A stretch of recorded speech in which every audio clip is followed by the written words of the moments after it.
I have a question for all of my friends, specifically my Christian friends, of whom I have many with varying different beliefs within Christianity. But this is not just limited to those friends. Uh,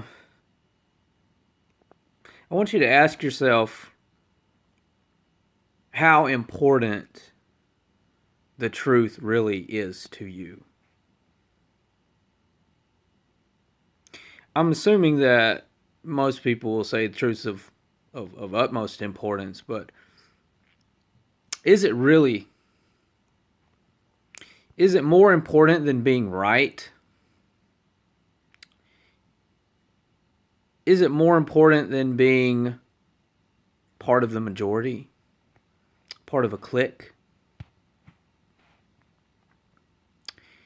I used to be an Orthodox Christian, and I'm not an Orthodox Christian anymore. Because I believe the truth is more important than being part of a majority or establishing that I am right or the group that I belong to is correct and everyone else is an outsider. And at the same time, I think the truth is more important than me saying I'm right about everything and not allowing other people the freedom of speech or thought. Because if the truth is the utmost important, then why wouldn't I allow others who disagree with me to speak?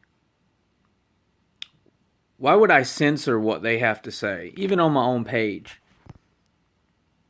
You know why I think Christianity gets such a bad rap? Is because I've seen with my own eyes, and I've been guilty of this myself. Much of Christianity is concerned about standing up for their long-held traditions.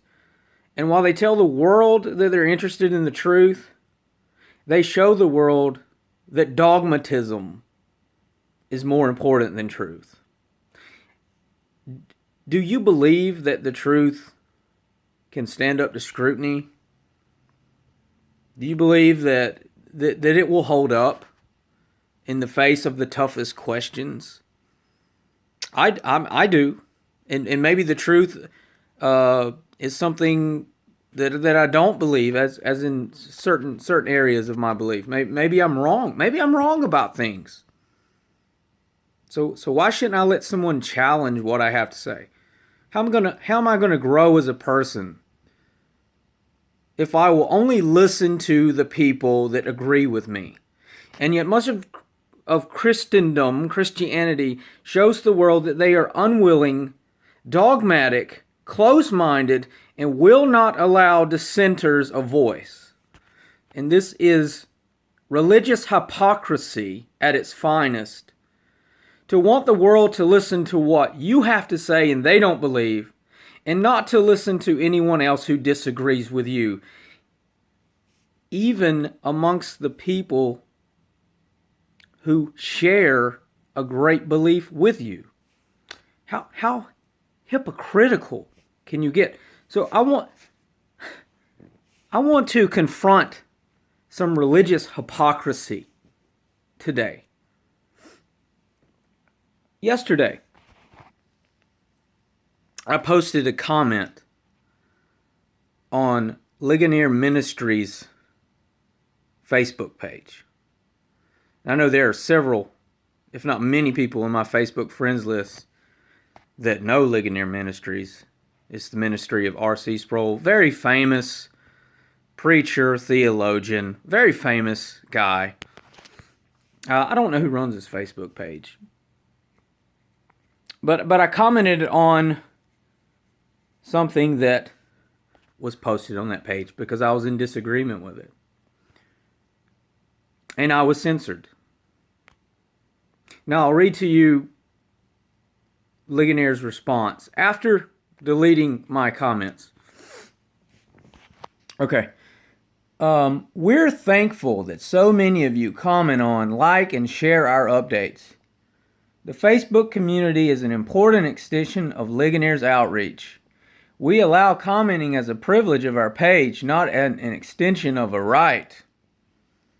We appreciate and welcome a variety of comments, both positive and negative. However, this page is not the proper forum for extended debate. Please share your support or disagreement, but do not use the comments to teach, rebuke, or enter into extended debate with other Facebook members. Regrettably, users who do not respect our guidelines will have the privilege of commenting removed. Thank you.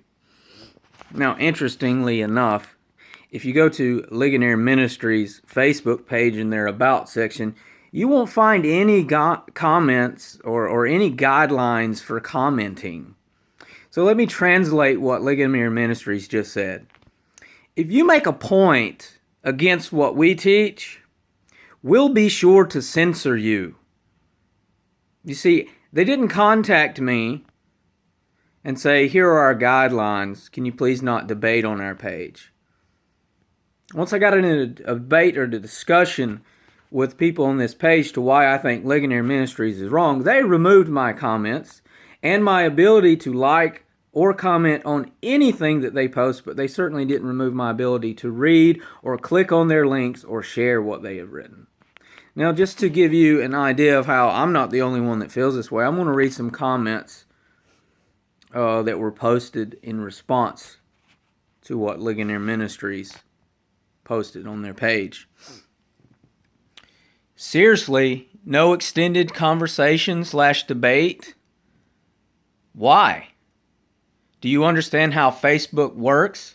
As it seems to me that you are trying to stifle one of its main uses by attempting to censor reasonable discussion.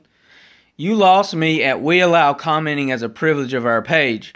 And again, no debating, or you will have the privilege of commenting removed.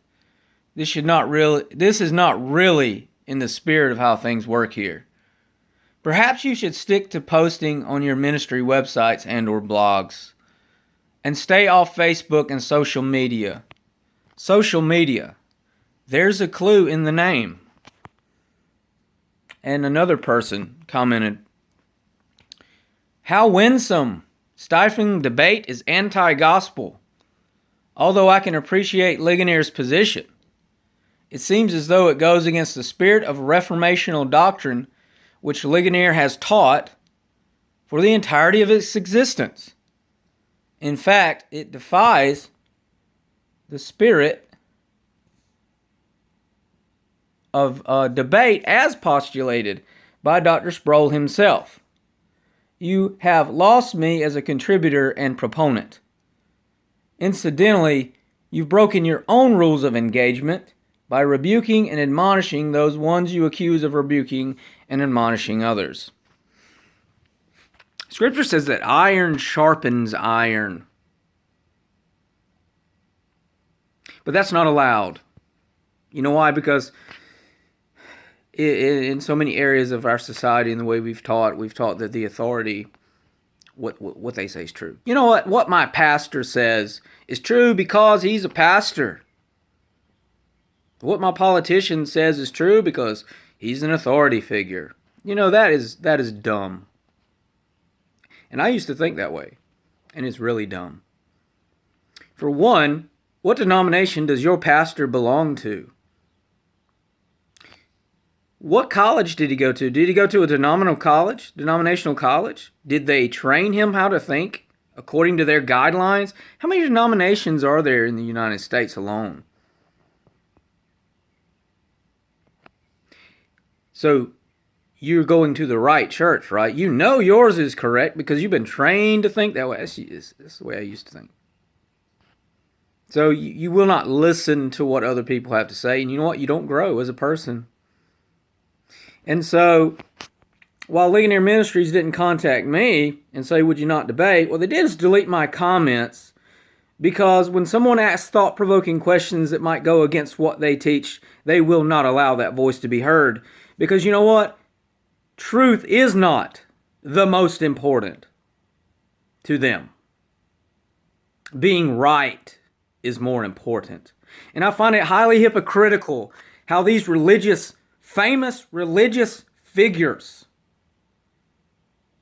gain such a following from men and yet want to accuse other people of being cultic and belonging to cults? What is the definition of a cult anyway? I'm not talking about the religious orthodox definition that they've decided to come up with on their own.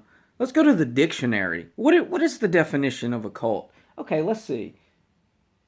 Here's some definitions.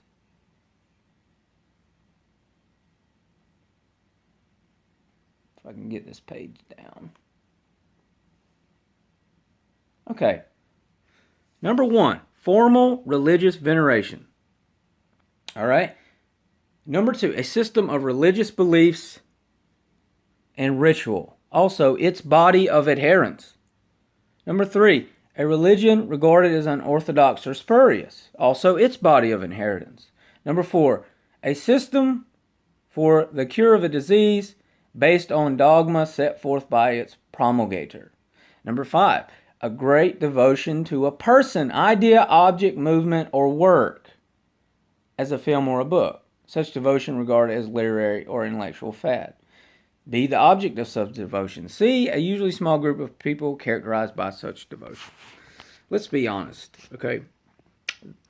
Ligonier Ministries, orthodoxy, whatever you want to call it, if you want to go by the real definition, it is a cult of its own. Any person, people, or group that will not allow the freedom of thought or speech that goes contrary to what they teach is cultic. And it's a great hypocrisy to stand back and call other people cultic or cults because they don't agree with you. I think the truth is more important than me being right. You can disagree with me. You are allowed to, and I will allow you to do that. I don't have to censor you. If you disagree, let's discuss it. Maybe I'm wrong. But when you're trying to protect religious devotion to a person or a group, you can't allow that. And you know what? The world sees it, Orthodox Christianity. The world sees your hypocrisy. But you can't see it yourself. And you want to know why so many people won't have to do nothing with Christianity. It's because they won't have to do nothing with the virtues that the world sees you possessing. And close-mindedness, dogma, is one of those virtues. It's disgusting. It's disgusting. And God is blasphemed in the world, Christianity, because of its adherence. It's no surprise.